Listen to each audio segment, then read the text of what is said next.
atin na nawa, ang kaalaman ito ang tinatawag na pagkakataon nito na ito yung maaaring makapagbukas sa ating kaisipan, makaragdag ng kaalaman at yung tinatawag na usang pagsuko ng ating puso sa tinatawag na patungan sa Islam.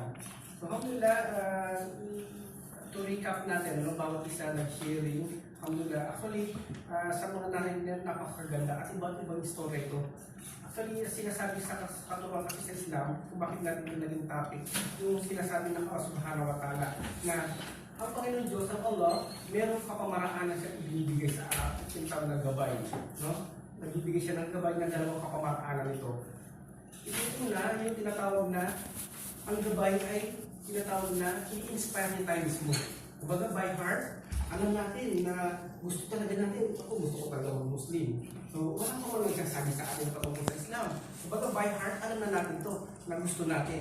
Tapos hanggang sa yun na nga, yun yung nagpupush sa atin na talagang gusto ko, magtatanong ako sa mga kasamahan ko, katulad ng kay brother nga, no? So, yun yung pamamaraan. So, yun yung tinatawag na unang kapamaraanan na by tinatawag na siya mismo, ang Allah Subhanahu wa Ta'ala, yung nagbibigaw ng tawfik na tinatawag, inspiration mismo sa atin. Then, pangalawang gabay na sinasabi, ang Allah Subhanahu wa Ta'ala, Panginoon Diyos, pangalawang gabay na ibinibigay niya sa tao, yun yung tinatawag na kapamaraanan kung saan merong mga, ito na, mga instrumento na ginagamit ng Allah Subhanahu wa Ta'ala na ito na, maaaring kaibigan, katrabaho, kamag-anak, na sila yung nag-i-encourage niya sa atin. Para sabihin natin na sila yung tinatawag na ginagawang instrumento ng Panginoon Diyos para, ito na, para malaman natin ang Islam. So, ito yung tinatawag na, kung mapapansin yung story nyo, isa halos dito, pumapasok lahat. Ano? Yun sa dalawang kapamaraanan na ito.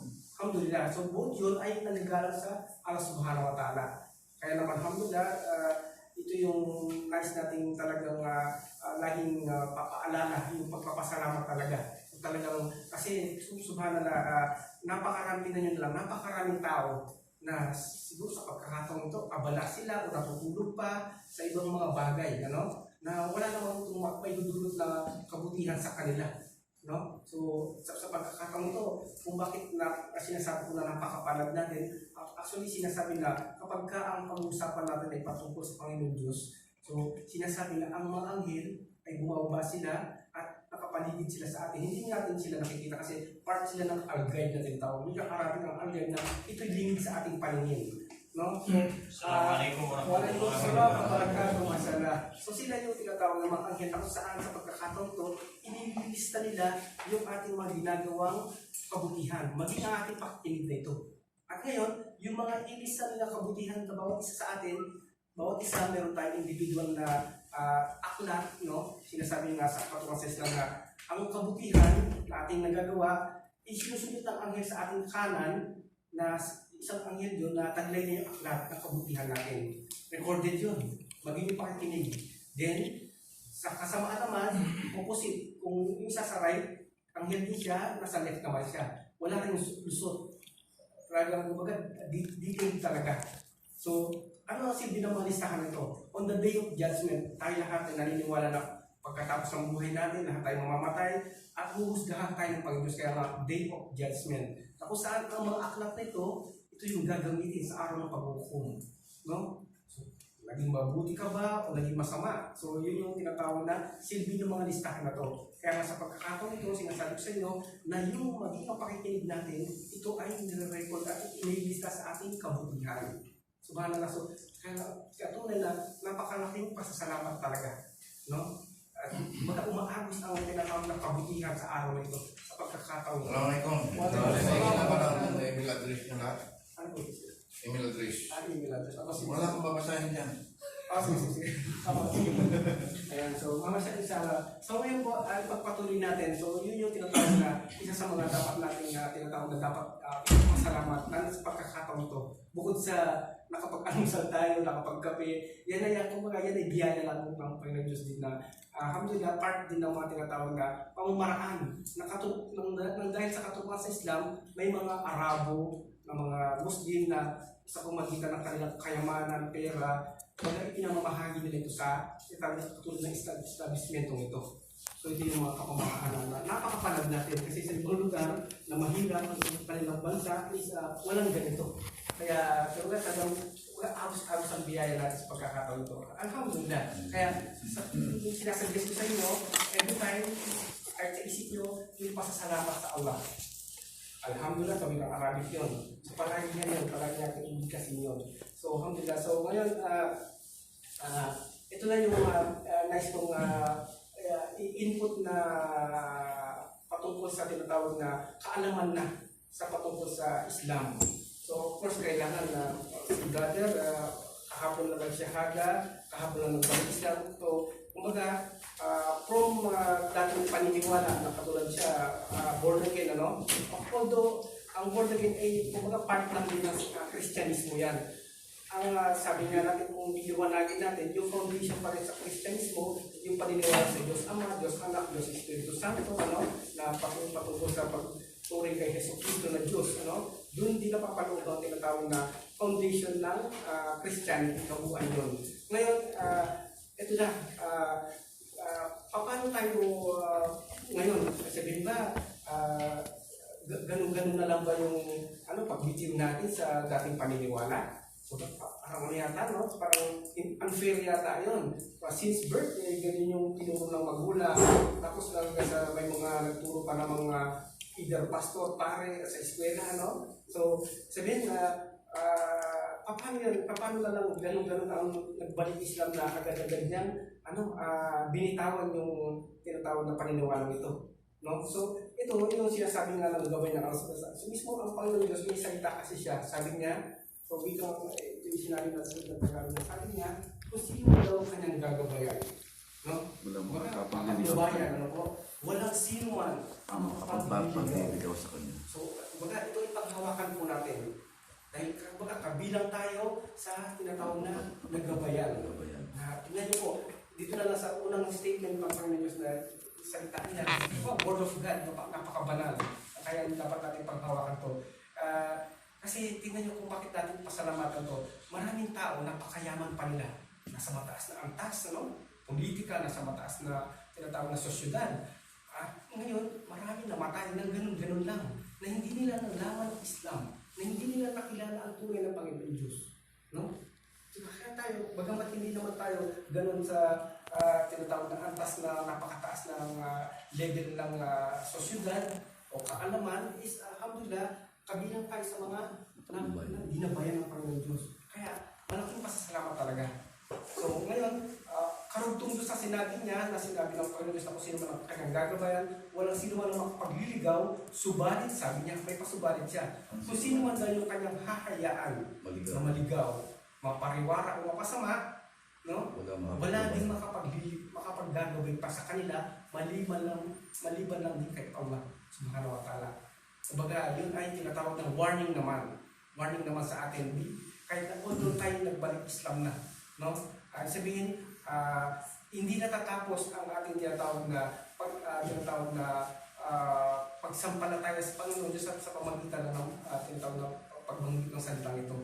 Kumbaga, talagang dapat natin itong isa sa buhay ngayon. So, ito yung sangkap kung paano tayo lalago sa kaalamang ito. So, kaalaman, ibig sabihin, ito na. Part yung kaalaman ng pagkuha ng kaalaman yung pag-aaral. Ito na. Pag-aaral, either na, ito na, pagbabasa, pakikinig, pagsusulat. So, ito yung mga sangkap ng tinatawag na pagkuha ng kaalaman. So, actually, sa buhay ni Propeta Muhammad SAW, so nabanggitan natin ang pangalan ng Propeta Muhammad SAW. So, siguro, hindi ko muna siya i-detalye, balikan muna natin yung pinakauna. So, actually, kasi ang Islam, ito na. Kung kayong tatanungin, so kalubab yung magtatanong sa'yo, ano ba ang Islam? No? Ano kayo magkasagutan dito? So, in a brief, para madaling maunawaan ng mga tinatawag na nagtatanong dito, ang Islam ay wikang Arabic. No? Derived siya o kinuha sa tinatawag na root word na salam o kapayapaan. Na ngayon, ang Islam, ito yung tinatawag na natatanging reliyon. Sabihin natatanging nag-iisa. Natatanging reliyon na nagmula lamang sa Diyos. No? Sabihin talagang sa kanya mismo nagsimula ito, ang Islam. No? Then, Ito yung pagkakaiba sa ibang mga reliyon. Kumbaga ito ay nanggaling sa kanya mismo. Ngayon, ang Islam, bukod sa tinatawag na pakahulugan na bilang kapayapaan, ipinapakahulugan din siya na tinatawag na ito yung total way of life. Kumbaga, lahat ng kapamaraanan ng pamumuhay ay napapaloob sa Islam. Sabi natin kanina, hindi lang siya tumutukoy sa reliyon. So, either na sabi nga, ang Islam, every step, pagising sa umaga, pagmulat ng mata, may mga kapamaraanan na itinuturo ang Islam kung paano ang isang Muslim ay magsasabuhay, no? Ng kanyang pananampalataya sa Islam.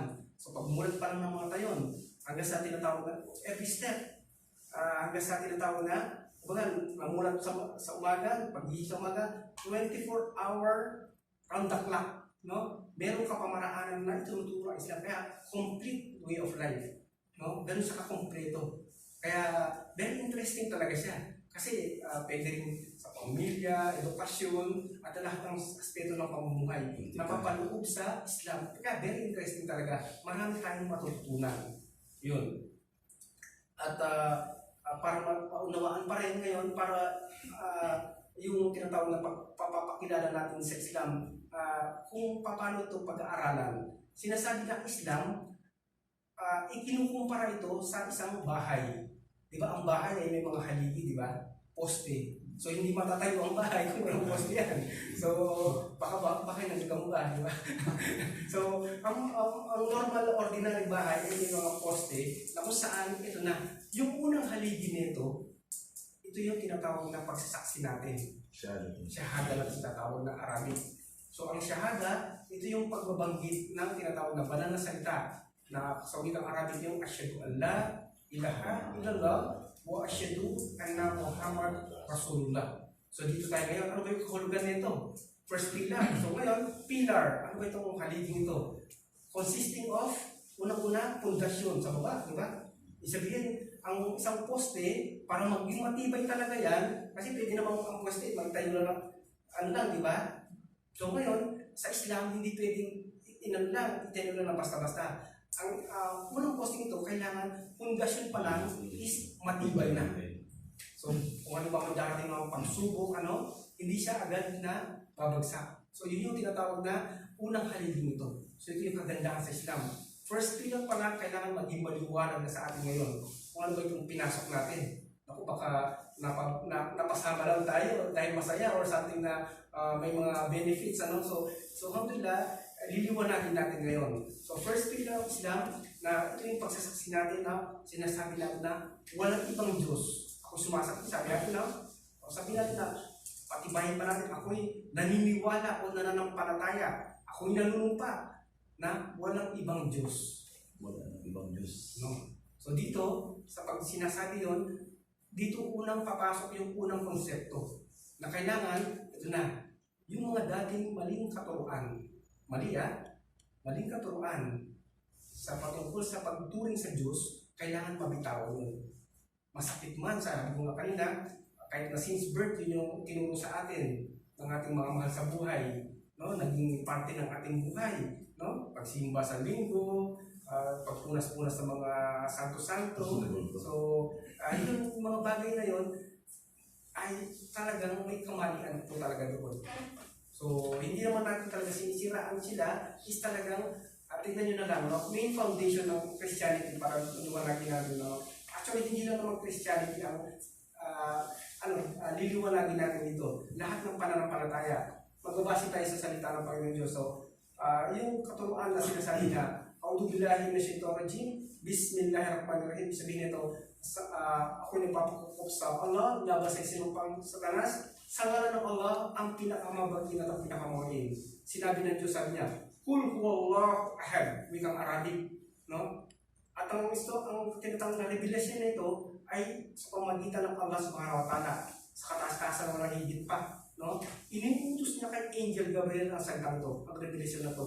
So sa pamagitan ng Angel Gabriel, ito yung sinabi kay Propeta Muhammad.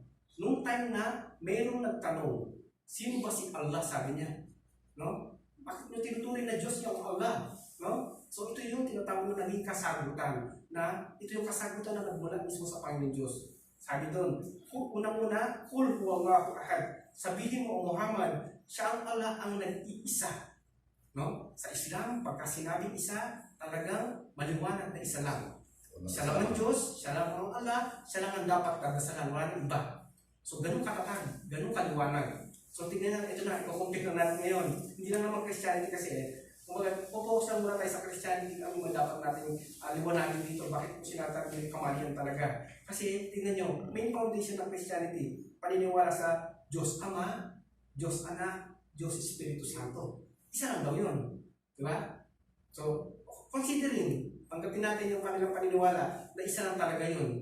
Ngayon, may paniniwala din na katulad sa Kristyanismo kasi tignan nyo, Kristyanismo, pati si Birhen Maria dinadasalan. Bukod pa doon, may mga santo-santo, napakarami, dinadasalan din. Actually, pag na-approve yung pagkasanto ni Santa ni Cory Aquino, yung mga Katoliko is may part silang dasalan si Cory Aquino. Hindi pa yata na-approve sa Vatican. So kasi in-apply to daw. So ganun ka, sabi, parang hindi yata katanggap-tanggap naman. Parang isa lang ang Diyos, bakit ang dami kong dadasalan? Pati si Cory Aquino, pag na-approve, dadasalan ko parang no? So, parang talagang hindi siya tinatawag na accepted na kaisipan talaga. No? So, okay, considering na yung iba paniniwala nila na hindi naman nila dinadasalan si Birhen Maria, katulad ng born again, no? Hindi naman dinadasalan, wala naman sila santo-santo or something na wala din silang tinatawag na mga paniniwala sa ano. So, ang tinatawag na paglilinaw dito sa Qul Huwallahu Ahad na siyang Allah ang nag-iisa na dapat lamang dasalan. Na ito yung iliwanagin natin. Tingnan nyo, karugtong sa Qul Huwallahu Ahad, sinabi ng Diyos, sabi nga yung sa revelasyon na Allahus Samad. Ang Allah, sabi niya, siya ang As-Samad. Wikang Arabic na nangangulugan ng siya yung may kasapatan. Kasi nga, kasapatan meaning enough na siya. Kasi sa kanya nagmula ang lahat. Source siya ng lahat. Maging ang buhay natin. So, sa kanya nang galing. Source siya ng lahat. At dahil sa kanya ang source ng lahat, wala siyang pangailangan. Wala sa Panginoon. Either na hindi siya namamatay. Kasi nga sa kanya ng buhay nang galing eh. So, yun yung tinatawag na sinasabi natin na pagliliwanag naman sa ibang katuluan. No? Kasi nga, ang paniniwala nila kay Jesucristo na Diyos ay namatay at yung pagkabuhay ay tinatawag na salvation nila. No? Ito yung kanilang main na pinangahawakan kasi. Yung dugo ni Jesucristo, yun yung tinatawag na magsasagip sa kanila. No? So tingnan nyo, ang Diyos na si Allah, ito yung tunay na sinasabi na banal na kasi siya sa salita nito na siya yung may kasapatan na hindi siya namatay o wala talagang pangailangan. Hindi kumain, hindi inantok. So ito yung tinasabi na pagliliwanag natin. So ngayon, ito na kasunod ng Allahus Samad, lam yalid walam yulad. Ang wikang Arabic na ito na sinasabi na salita ng Panginoon, banal na salita niya. Sabi niya, ako'y hindi nagkaroon ng anak at ako'y hindi pinanganak. Ito na, napakarami ng hindi lang Christianity na tatamaan dito. Komplikado. Hudyo, Buddhism, ito na tatamaan lahat. Napakaikli lang ha. Hindi ako nagkaroon ng anak at ako hindi ipinanganak. Ano ang turing kay Jesucristo? Anak ng Diyos. Ano ang turing ng mga Hudyo sa mga anghel? Anak na babae ng Diyos. So, tingnan nyo, kalampastanganan sa banal na salita ng Panginoon Diyos. Yung pagturing na siya ay may anak.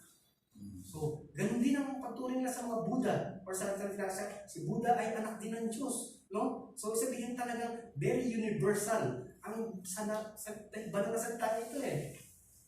Napakaikli pero talagang tignan nyo, sakot na lang lahat.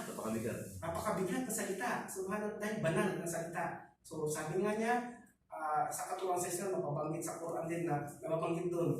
Nung unang-una na may nagsalita na napaniwala ni Satanas, yung taong yun na ang Diyos ay may anak at nung binanggit niya ito, ang kalangitan ay halos mapunit sa galit ng Panginoon Diyos. Kasi kalapas-tanganan yun eh. No? Kaya kumbaga yung salita niya na gano'n, na hindi siya nagkaroon ng anak, ako sasabihin mo na, may anak ka. So kalapas-tanganan yun. Mortal sin yun. So kumbaga talagang pag kinamatayan yung gano'n paniniwala, talagang hindi mapapatawad ng Panginoon Diyos. Kaya ito yung sinasabi natin na pagliliwanag natin. No? Patungkol doon sa tinatawag na, patungkol sa pagkakaroon ng pagturing na ang Diyos ay may anak. Then kasunod, lam yalid walam yulad, walam yakul lahu kufuwan ahad. Nangangulugan to na sinasabi niya na siya na ang Allah subhanahu wa ta'ala dahil siya nga yung kataas-taasan ng mga higit pa, di ba? Nandoon siya sa kanyang tinatawag na posisyon na yun. Walang higit sa kanyang kapangyarihan, sa kanyang posisyon. Siya yung pinakamakapangyarihan, pinakamalaki. No? Ngayon, hindi raw siya pwedeng, ito na, ibaba, ikumpara man lang sa kanyang mga nilikha. So, ibig sabihin, si Allah, siya ang nag-iisang Diyos na Walang katulad. walang katulad, no? Being a creator, siya yung tagapaglikha, hindi mo siya daw pwedeng ihambing man lamang sa kanyang mga nilikha. So tayo, part tayo ng nilikha ng Diyos, di ba? So, sa atin, ano yung pagturing sa atin? Pagka ikaw ay tatay, ang sinasabi ng anak sa iyo, ikaw ay tinatawag na ama, no? The word ama, ito na, pantawag sa nilikha, di ba? So hindi pwede rin Ito ang sama. ipantawag sa Diyos yun. Kalapastanganan din po yun. So ito yung sinasabi natin ng pagliliwanag natin. So very napakaisip na ng salita. So pero talagang alhamdulillah, hindi eksakto at tanggap-tanggap sa ating ordinaryong kaisipan.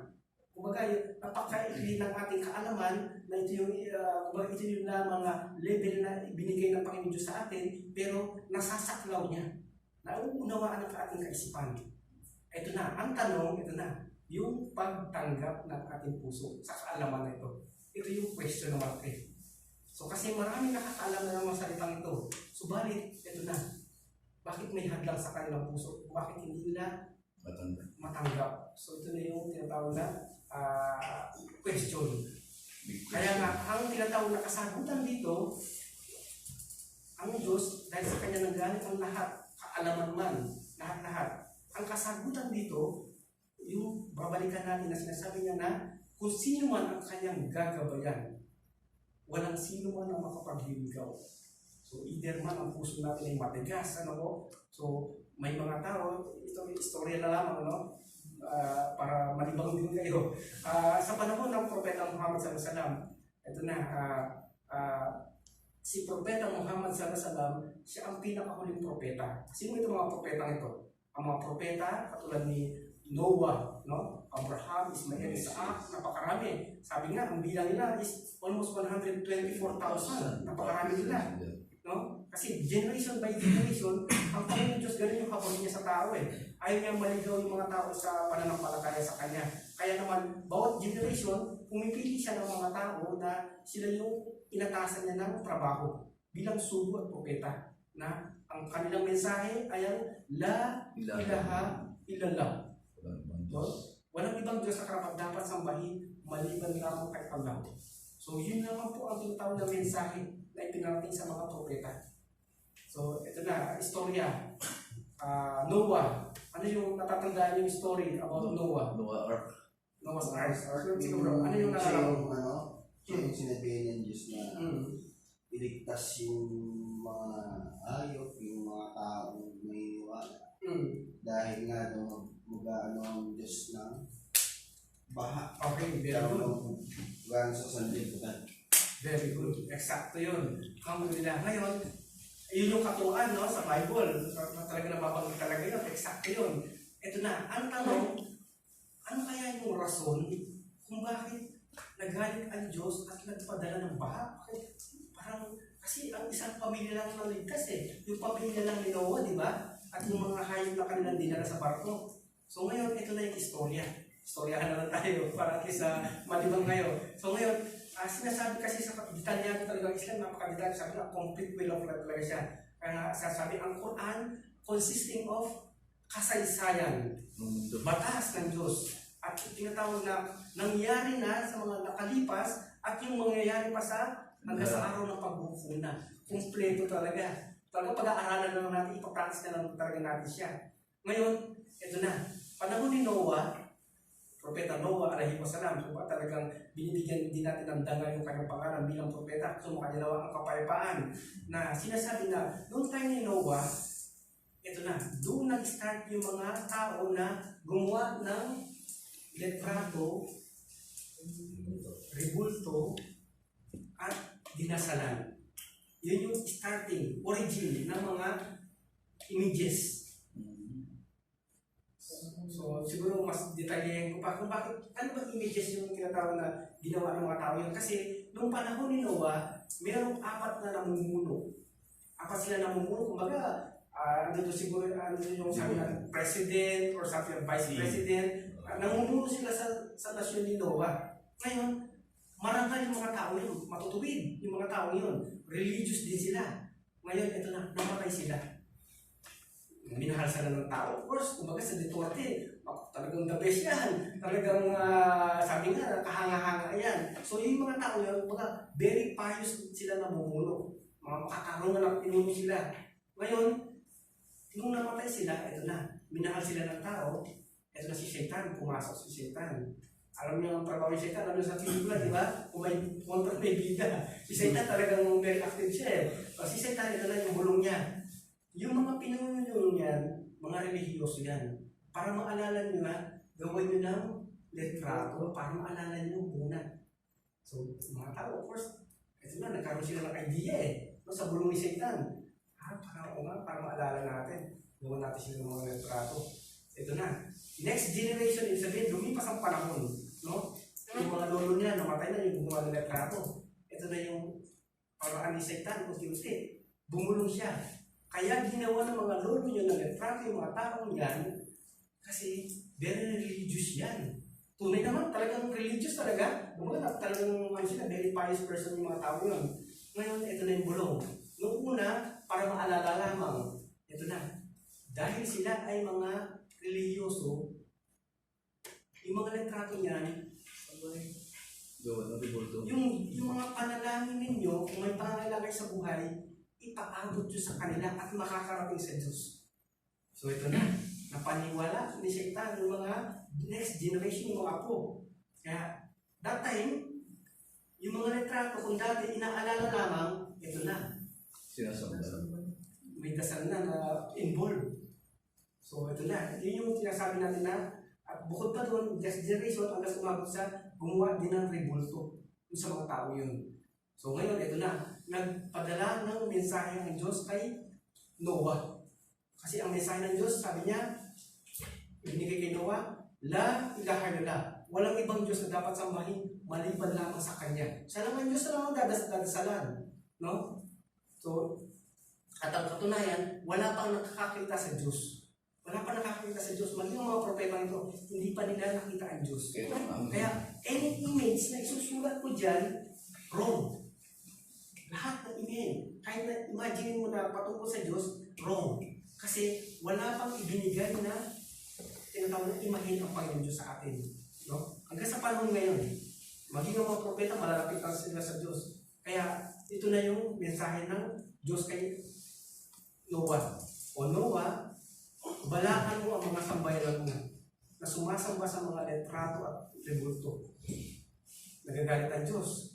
Ito na. Si Noah, sa kanyang tibay ng pananampalataya at mahal niya yung sambayanan niya. Sinasabi sa katuruan sa Islam na si Noah, gabi at araw, tingnan yung kanyang pagtsatsaga, gabi at araw, kumakatok siya sa mga bahay. No? Pinapaliwanagan niya yung mga tao, huwag niyo sambahin yung mga letratong yan, huwag niyo sambahin yung mga rebultong yan. Nagagalit ang Diyos. No? La ilaha illallah, walang ibang Diyos na dapat sambahin, maliban lamang kay Allah.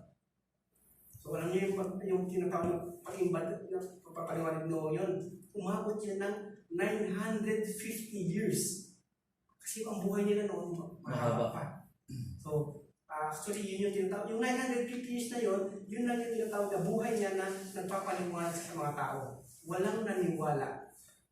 Ito na. Ano ang rason kung bakit na walang naniwala din? So ito na, kasi nga, subagat pagsubok din sa kanilang pananampalataya eh. Ano revelasyon kay Noah? O Noah, malapit na yung dilubyo tubig, gumawa ka na ng barko sa itaas ng bundok. Diba? So ito na yung mga tao. Ako, nakikita niyo si Noah, parang nawawala sa sarili. Ako, wala na sa katinuan. Subhanallah, astagfirullah. Wala na sa katinuan.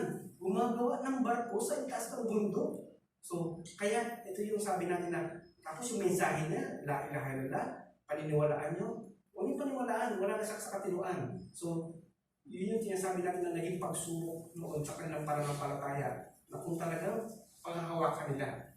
So, kasi batid ng Panginoon Diyos no? Yung kanilang tinatawag na kung ano man yung nilalaman na ng puso talaga.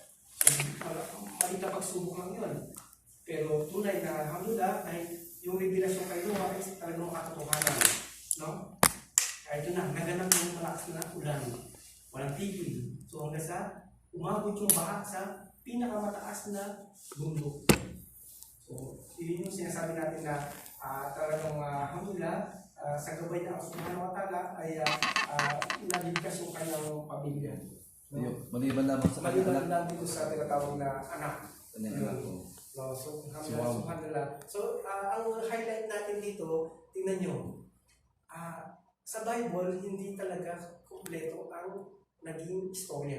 Putol, Walang rason Pero sa Islam, tingnan nyo kaganda ang Islam, napakaganda. Detalyado talaga kung paano nangyari yun. Yung tinatawag na, So, nakakatakot kasi, ano nangyari sa Pilipinas ngayon? Kung noon, kinagalitan ng Diyos yung tinatawag ng mga tribulto, ano nakikita natin sa Pilipinas? Ang dami. Ang dami pa rin. So, sabihin, talagang, nasa delikado. Nasa delikado ang mahal natin sa buhay sa Pilipinas talaga. Subhanallah. So kaya ito yung sabi natin na pasalamatan natin ang Allah Subhanahu wa Ta'ala na isa tayo sa kanya nagabayan. Bagamat kung ating pamumuhay o antas ng buhay na ito ay nasa level lamang. So malaking pasasalamat maging tinatawag na mababang uri na tao na pag siya ginabayan, mas karangal-rangal po yun. Yun yung sinasabi natin. Kaya alhamdulillah. So inshallah po, napaunawa ko sa iyo yung tinatawag na unang tinatawag na haligi ng Islam, ang La ilaha illallah. Walang ibang Diyos na dapat sambahin maliban lamang kay Allah. So ito yung ating sinasabi sa unang haligi. Yan po. At karugtong, ito na. Di ba't may pinapabanggit, Wa asyhadu anna Muhammad Rasulullah. Question, sino kaya si Muhammad Rasulullah? Of course, Pilipino, hindi naman natin siya kilala kasi Arabo siya. So, si Propeta Muhammad sallallahu alaihi wasallam ay isang Arabo po yun. Sinilang siya sa Makkah. No? Ngayon, kabilang siya sa mga propeta, si Propeta Muhammad sallallahu alaihi wasallam. Ngayon, para ma-identify natin na kung tunay talaga ang propeta na ito yung tinatawag na basihan. Ang lahat ng mga panlay ng mensahe, ito yung original na La ilaha illallah. Hindi na palitan yun. Diba lahat ng 124,000 na propeta, yun yung kanilang taglay na mensahe lamang sa kanilang nasyon. Isa lang ang mensahe. Isa lang ang mensahe. Walang ibang Diyos na dapat sambahin maliban lamang kay Allah. So taglay din yun ni Propeta Muhammad sallallahu alaihi wasallam. Ngayon, ito pa, basihan sa mga propetang ito, sila ay magkakamag-anak. Magkakamag-anak. Si Propeta Muhammad sallallahu alaihi wasallam, ang tinatawag na relasyon na kay Jesucristo, sila ay magpinsang malayo. Ayun. So, yun yung tinatawag na relasyon ni Propeta Muhammad at ni Jesucristo. Kaya sinasabi, ang lahat ng mga propetang ito, sila ay mga magkakamag-anak. Then, ito pa yung kasunod na basihan kung talagang tunay yung propeta. Sila ay namuhay lahat dito sa disyertong lupain. Wala sa Pilipinas. Paano si Manalo. Si Kibuloy. Paano si Kibuloy? So, ito na. Kaya nga sabi nila, pag darating yung araw ng paghukom, darating yung mga bulaan. Takot. Kasi sa Pilipinas lang, ang dami ng bulaan. Nakakatakot yun. Nililigaw nila ang tao. Mapupunta sa impyerno ang apoy sa pamagitan nila. Kaya ito yung sinasabi natin ang basihan na kung ang propeta ay totoo. No? So, ano pa ang basihan na patutulog sa pagkakuhay ng propeta? Na ito nga, nabuhay sila sa... At mayroong sinasabi ng mga patungkol sa revelasyon, bukod doon sa tinatawag ng mga taglay nila ng mga kakayahan. Katulad ng kakayahan ni Jesucristo, nakapaggagaling, di ba?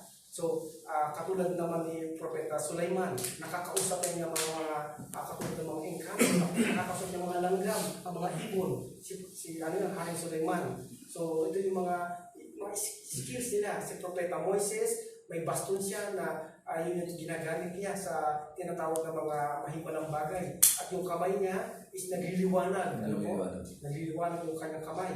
So ito yung mga palatandaan ng mga tunay na propeta. Kay Propeta Muhammad sallallahu alaihi wasallam, ang taglay niyang tinatawag na pambihirang kakayahan, ito yung memoryado niya ang buong Quran at isinasabuhay niya ang salita ng Panginoon Diyos. Baga, siya ay tinatawag na walking Quran. No? Kung paano niya, kung yung nakasulat sa Quran, sinasabuhay niya mismo ito. Makikita mo sa kanya. Nakikita mo sa kanya mismo sa pagkatao na ito. Ito yung kanyang himala sa kanyang mga tinatawag na personalidad. So, at kaya sabi, ang mga Arabong ito noon, sikat sila sa mga tinatawag na mga yung mga matalanghagang salita. Pag gumawa ng mga poem, di ba sa Pilipinas, mga poetry, di ba? So, ang mga Arabo, pinakamagagaling sila sa paggawa ng mga ganyan. Ngayon, ang Propeta Muhammad sallallahu alaihi wasallam, hindi lang poem ang kanyang batid. Baga talagang revelasyon talaga. No? Mga inspirational na mga salita ng Panginoon sa kanyang nababatid na salita. So, ganun yung tinatawag na kakayahan naman na ipinagkaloob ng Diyos kay Propeta Muhammad sallallahu alaihi wasallam. So, at least ngayon nakikilala niyo na si Propeta Marunong magbasa sa sinulat. Ayun. Kasi part ng unang haligi ng Islam, yung pagsasaksihan natin si Propeta Muhammad sallallahu alaihi wasallam. Sasabihin natin, at ako'y sumasaksi na si Muhammad ay sugo ng Allah. So, para maging makatarungan natin pagsasaksi, kailangan natin siyang makilala talaga. Ngayon, part din ng ating tinatawag na obligasyon kanya, bukod sa malalaman natin ang kanyang buhay, kung ano yung kanyang naging role sa Islam, at kung paano niya isinabuhay ang tinatawag na Quran, ito yung sinasabi na autography na shitology na kailangan natin siyang mahalin ngayon. No? Kasi pagka napag-aralan natin ang kanyang buhay, dito iiran yung malalaman natin yung sakripisyo niya. At pagka doon, is papasok yung pag-ibig natin sa kanya. So ngayon, ito yung makatarungan na sinasabi natin na kaya ito yung dahilan kung bakit natin siya pagsasaksihan. At isa sa kadahilanan din kung bakit natin siya nagsasaksihan. Kasi Propeta Muhammad sallallahu alaihi wasallam ay sugo ng Allah. Kung tatanungin tayo, kanino tayo napapabilang na henerasyon na propeta? Sa kanya. Ito na. Part ba kayo ng panahon ni Abraham? Sino part ng pagkapropeta ni Abraham sa inyo? Matagal na yun. Napakabang nga ng balbas, di ba? So, sabihin talaga hindi, di ba? Sino ba yung part sa inyo? Kabila sa inyo pagkapropeta ni Moises? Ako hindi pa rin, di ba? O, either na kay Jesus Christ. Dahil sa Islam, nais natin yung liwanagan na sa Islam, si Jesus Christ ay propeta ng Allah. Kabilang siya sa mga propeta ng Allah, si Yeso Cristo. Dakilang propeta si Yeso Cristo. So, at sa Biblia, pagbukas tayo ng Biblia, banggit ni Jesus Christ, sabi niya, ako'y pinadala lamang o isinugo lamang ng Diyos, sabi niya, para sa naliligaw na sambayanan ng Israel. Kaya wrong pa rin na kasi mismo si Jesus Christ na nagsabi siya, ang pagkapropeta niya ay sa mga Israel lamang. Kasi nung naligaw ng pananampalataya ng mga Israelita. No? Kaya itong tinatawag na henerasyon natin ito yung part ng huling propeta. Na si Propeta Muhammad sallallahu alaihi wasallam. Bakit huli? Kasi sinabi ng Panginoon Diyos, ang pagpapadala niya kay Propeta Muhammad, ang paghira niya kay Propeta Muhammad sallallahu alaihi wasallam, huli na ito. Wala na siyang ipapadalang propeta pagkatapos niya. At nakakatakot. O bakit? Tingnan nyo. Kasi huli na, last generation, last prophet. Wala na magpapaalala. Ibig sabihin, ito na. Maghahantay na lang tayo ng end of the world. Maghahantay na lang tayo ng end of the world. Kaya sinasabi, sa katuruan sa Islam, yung anghel na supposed to be na nakahawak niya yung trompeta, nakatutok na sa kanyang bibig Naghahantay na lang ang order ng Diyos. Pagka binugan niya yung trompeta niya, ito na. Yung end of the world na. So nakakakma na daw. So yung nakasulat sa katuruan. Kaya talagang yun yung sinasabi natin na sa pamagitan ni Propeta Muhammad sallallahu alaihi wasallam, yun yung sinasabi na nakapagbukas sa kaisipan sa mga tao na malapit na ang araw na paghuhukom. So nakakapangamba ito. So paano tayo kung halimbawa yung mga pamilya natin ay hindi pa talaga sila Muslim, no? So kaya kailangan talaga ito sa gabay ng Subhanahu wa Ta'ala, dinadalangin din natin sila. Kasi walang imposible sa panalangin. Walang imposible sa panalangin no? sabi nga, kahit na sabi nga, ang kapangyarihan ng Panginoon, sabi nga yung kanyang kaalaman, batid niya ang lahat, maging ang tinatawag na langgam na itim, no? Na naglalakad sa maitim na bato sa kaliit sa kadiliman ng gabi. Nakikita niya. No? Batid niya yun. So, sabihin talaga, walang imposible sa Diyos. Kaya, idalangin natin ang ating mahal sa buhay, ang ating mga pamilya, nawa ay magabayan din sila. Nakasubahan lang kasi tunay na nakakatakot na ang ating panahon. Alam niyo na, of course, sino bang kinakabatin ng pandemya? No? Ang daming namatay. Maraming namatay. Millions ang namatay. At napakapalad natin, nabubuhay pa tayo sa panahon ito. At ito na, existing na pala in current event, ano nangyayari sa panahon ngayon? Global climate change. Napakatindi. No? May mga yelo na natutunaw na.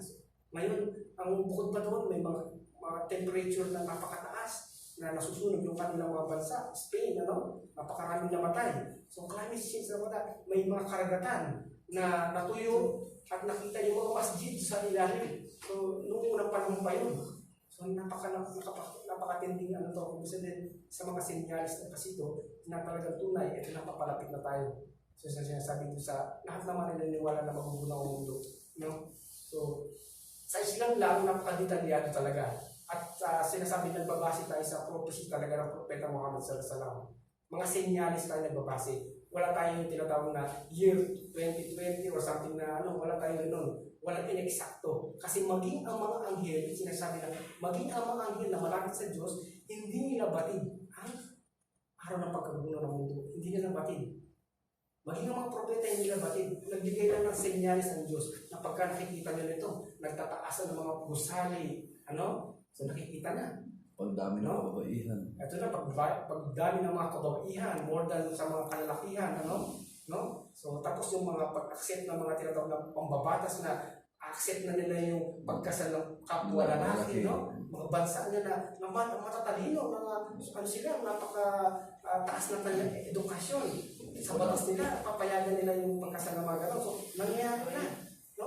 So, yun yung sinasabi ng mga senyalis na pagka nagaganap na yun, no?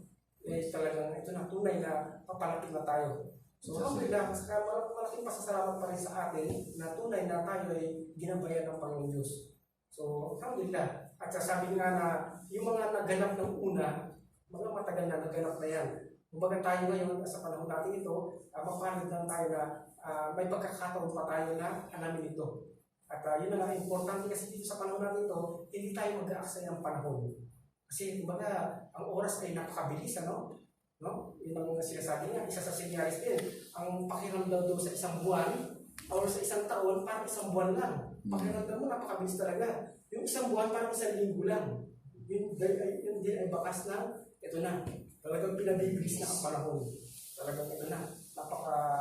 Ng panahon natin.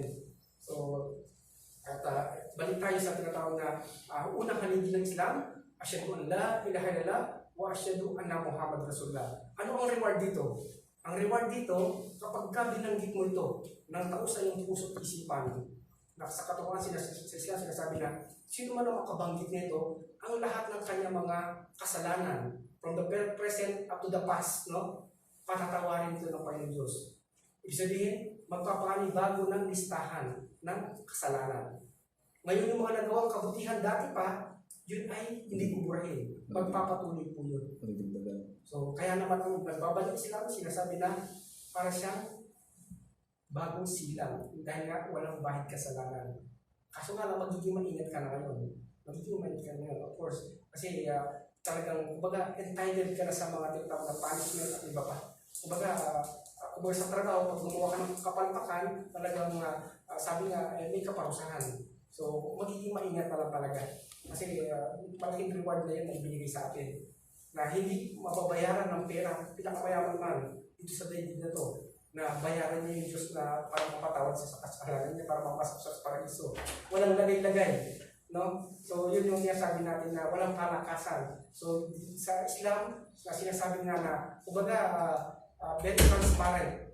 Kung ano nagawa mong kabutihan, tutumbasan to ng tinatawag na reward. Ang nagawa mong pagkakasala ay tutumbasan ng kaparusahan. So ganun sa Islam. Kaya ang isang Muslim talagang very humble siya. Very humble siya. Yun dapat natin alam ng attitude niya. Na kasi nga, very siya, magiging maingat talaga siya. Kasi alam niya na yung gawain na ito ay nakalista talaga.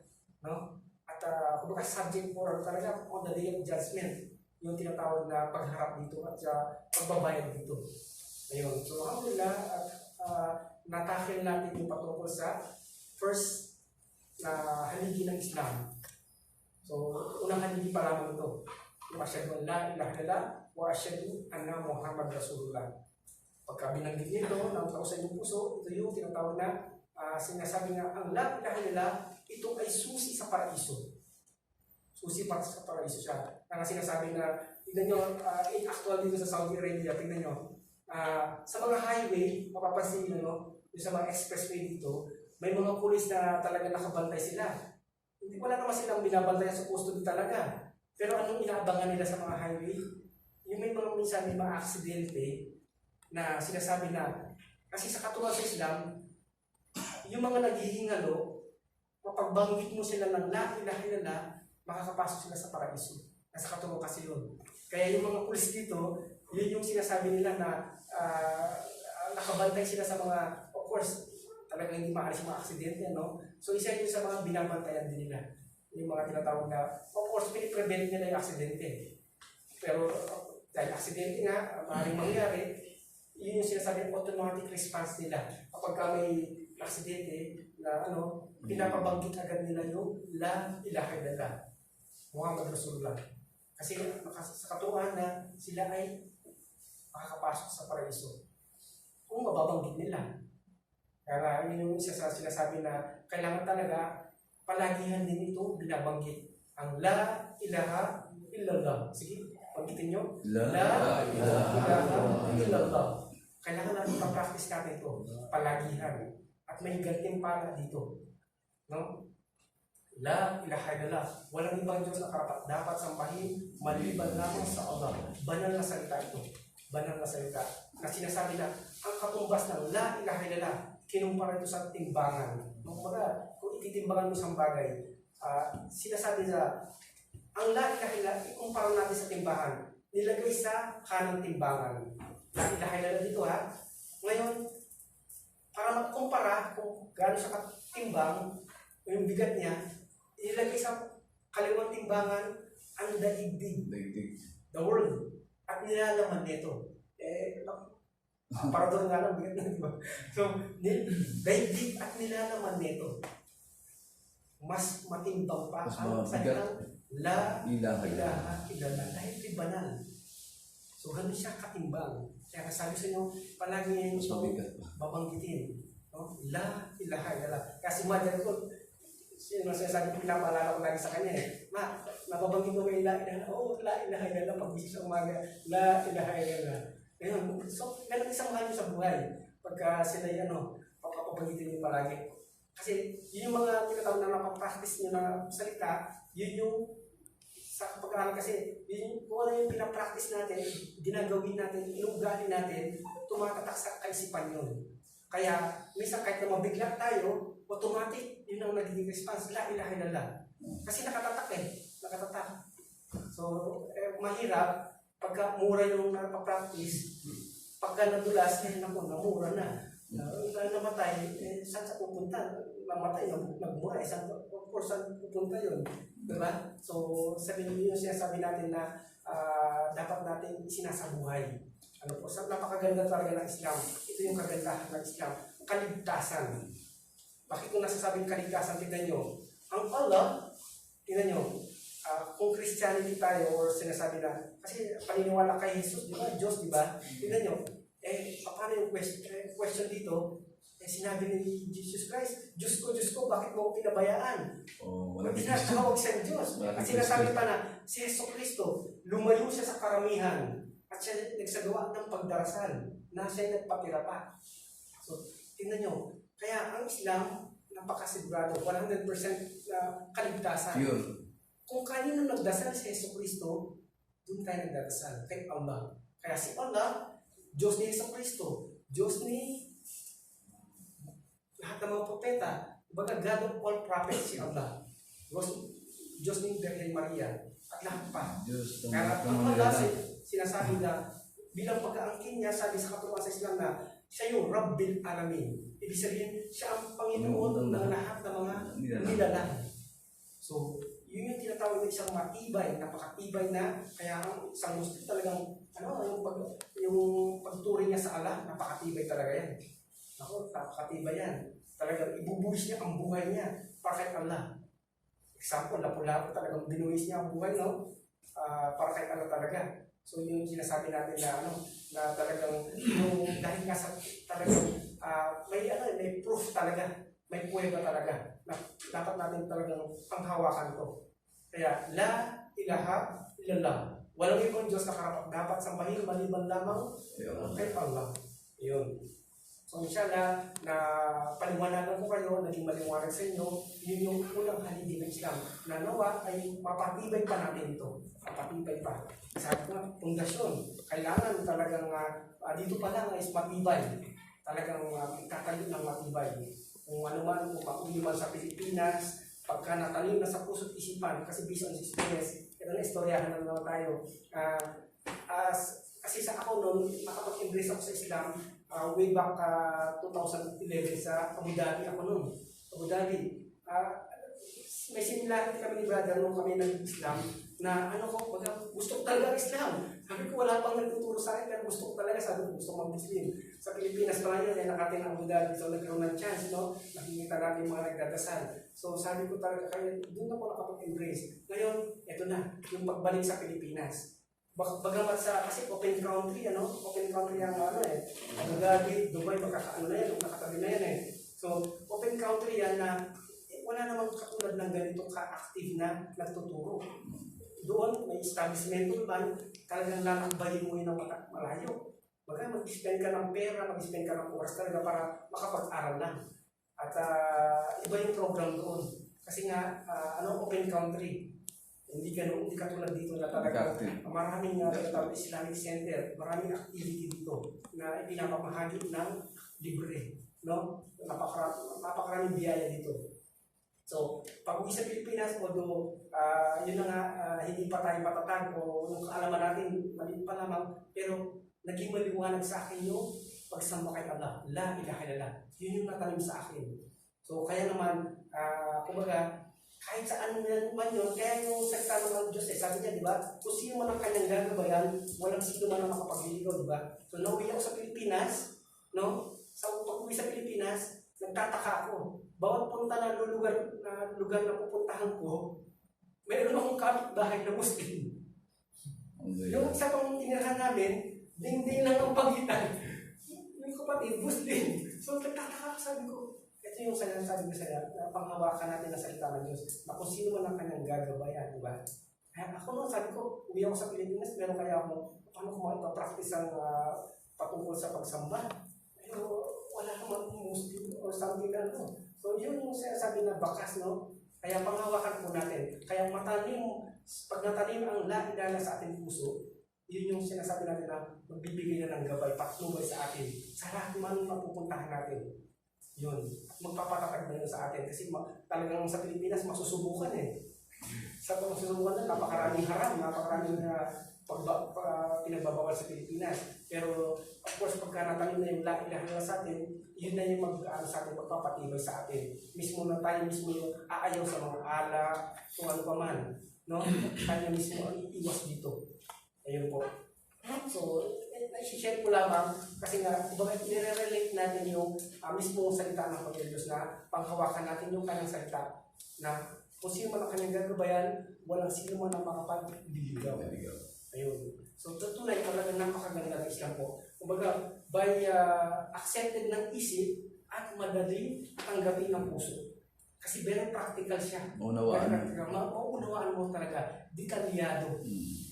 Kaya nga, sabi, dahil kumbaga, yan ay, kaya ang Quran, sinasabi, ang Quran, ilalaman niya ay kasaysayan, batas ng Diyos.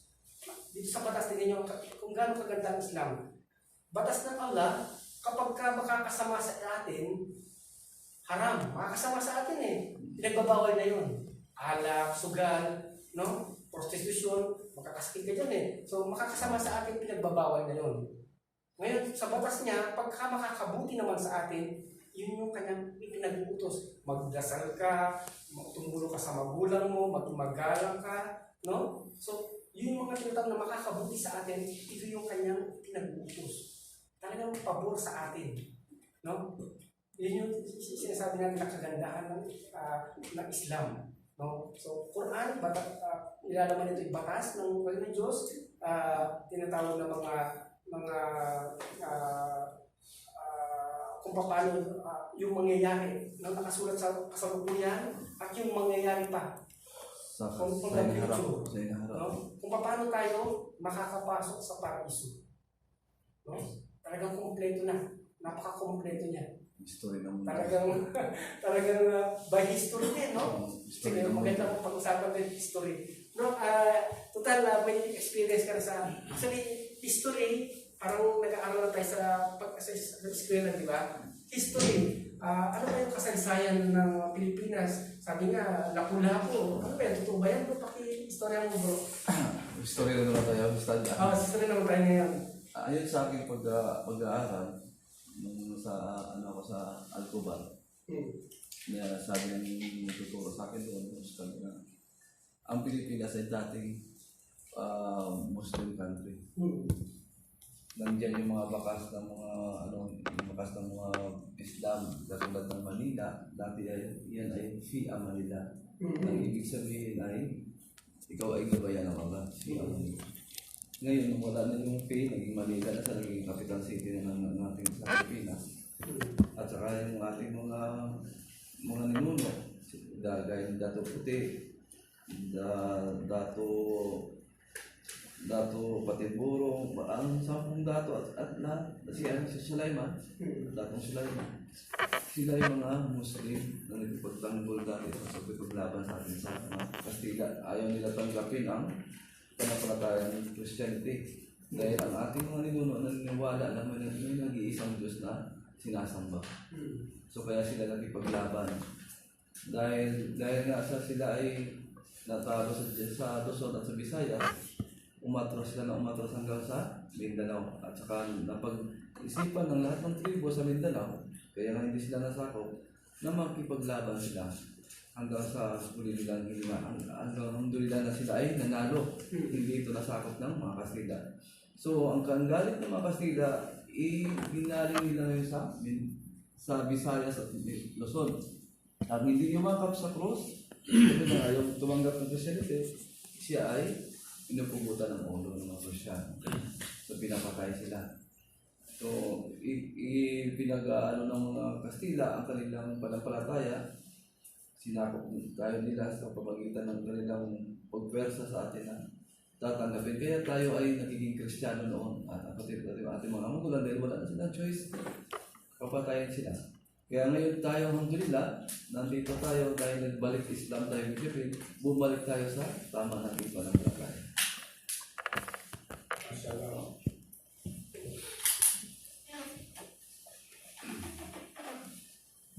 Mag-i-share ko lang para Ustad doon kung paano ako nagbalik Islam. Kasi bro, kasi hindi nakarating sa'yo, no? Tama. Para malaman nila kung paano ako bumalik Islam. Kasi bro. So noon pa man, doon ako sa Pilipinas, may kaibigan akong Maranao. Ang natutunan ko sa kanya, inom. Inom yan bro. Araw-araw ay pumupunta sa bahay. So, galit na galit yung asawa ko. Kasi araw-araw na kami, lasing kami dalawa. So ngayon, naggalit-galitan ako sa kanya para hindi na siya magtatampo siya para hindi na siya babalik sa bahay. Pero bilib ako doon, hindi ako iniiwanan kahit saan. Yung Maranao na yun. Tapos mayroon din nagsasabi sa akin sa trabaho ko na, bakit siya sumasamba kay Jesus? Pero hindi naman siya nagpapaliwanag, Ustad. Hindi ko alam siguro alam ko paano ipapaliwanag. Pero nakikita ko siya na tumutuwad-tuwad siya, yan pala ang pagsasamba ng mga Muslim. Pero hindi ko pa rin alam. Pagdating ko dito ng 2008, sa Alcobar, nadinig ko yung adan. Takot ako. Pasok ko sa kwarto ko, sinirado ko yung kwarto ko. Sabi ko, ano ba yan? At nakaka-irita. Sabi ko, nakakatakot. Tapos sakay ako sa bus, nakatugtog doon, Quran. Ayaw ko rin makinig sa Quran. Sabi ko, ano na ito? Hindi maganda sa pakinggan ba? Ngayon, 2010, nag-away kami ng asawa ko. Away kami ng asawa ko. Tapos problemado na ako. Sabi ko, doon ako stand na, sabi ko, Diyos ko, di ko siya kilala sa pangalan Allah. Sabi ko, Diyos ko, kahit itatapon mo ko sa impyerno, sasambahin pa rin kita. Diyos ko, oo, ganun sa sarili ko, umiiyak ako nun. So, isang pagkatapos ko itong nasabi niyan, sa susunod ng mga araw, bigla na lang ako nagsabi na, paano kaya ako mag-Muslim? Nung nag-isip ako na paano ako mag-Muslim, wala naman ako malapitan na Islamic Center kasi bago pa lang ako dyan sa Atubar. 2010, wala naman ako makilala na. Nakita ko yung masre. Sabi ko, paano ako mag-Muslim? Sabi niya, tuwa siya, pinasok niya ako sa masjid. Tapos sabi niya sa akin, Asyhadu an la ilaha illallah, asyhadu anna Muhammadan Rasulullah. Sabi niya, Muslim ka na. Ha? Ganun? Muslim na ako? Ganun lang yun? Sabi ko ganun. So hindi ako nakontento. Sabi ko, ganun lang ba yun? So, ang ginawa niya, nag-ano siya ng Islamic Center. So, doon ako pumasok sa Islamic Center. Tapos, para akong bata na ako, Christian ako, Ustad. Tapos, lagi naglalaro sa isip ko si Jesus Christ. Hindi ko pa matanggap ba, Ustad, na siya ay anak ng Diyos. Na siya ay hindi Diyos. Sabi ko, Jesus Christ, patawarin mo talaga ako. Hindi talaga ka anak ng Diyos. Sabi ko sa isip ko, sabi ko, hindi ko talaga anak ng Diyos. Sabi ko gano'n. So may mga picture pa ko na dati sa kanya, tinapon ko na. Doon pa lang sa may Bangkok, tinapon ko na. Imagine mo, kung Diyos mo yun, bakit may tatapon, di ba? Tinapon ko na. Sabi ko, Islam country papunta. So, tapos ako start doon, kahit tapos na yung lecture namin, niyayaya ko siya mag-CI para gusto ko pa magtanong.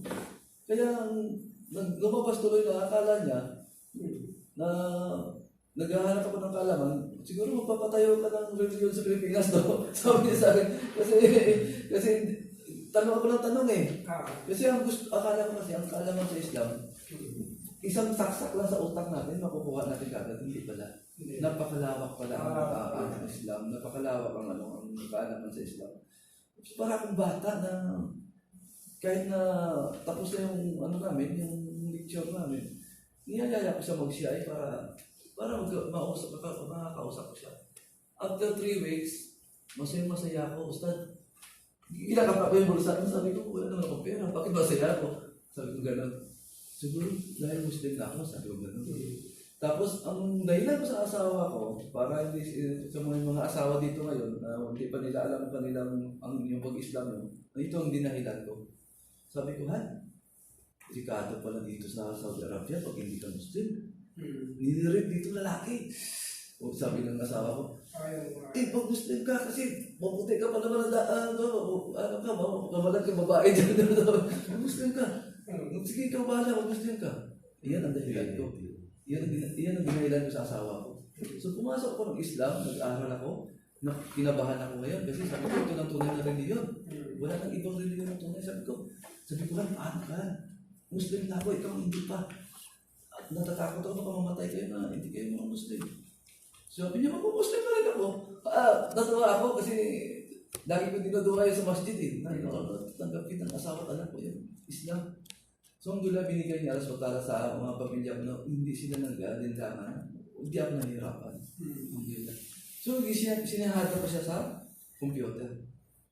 2012, umuwi ako. Tinuruan ko silang tatlo. Tapos ang anak ko, 10 years old saka 13 years old. Tuwang-tuwa sila sa bagong pangalan nila. Kasi yung unang pangalan ko si Godwin, ang bunso ko si Guy. Sabi ko, Godwin, yung pangalan mo sa Islam ay si Musa. Bagay sa'yo si Musa kasi si Musa ay maputi. Ikaw naman Isa, dahil medyo moreno ka, ay Isa na lang yung pangalan mo.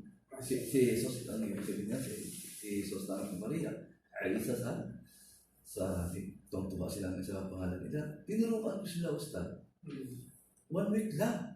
Matuto sila lahat. Mashallah. Tapos, ang bakit nila ng Alhamdulillah, Al-Fatiha, hindi katulad sa akin na dati ako nag-aaral ako sa Al-Qubat. Alhamdulillah. Ganun ako. Ah. Pero sila, alhamdulillah, Rabbil Alamin. Masya Allah, sabi ko, ang bilis ng ano nila, alhamdulillah, baka pa sila eh.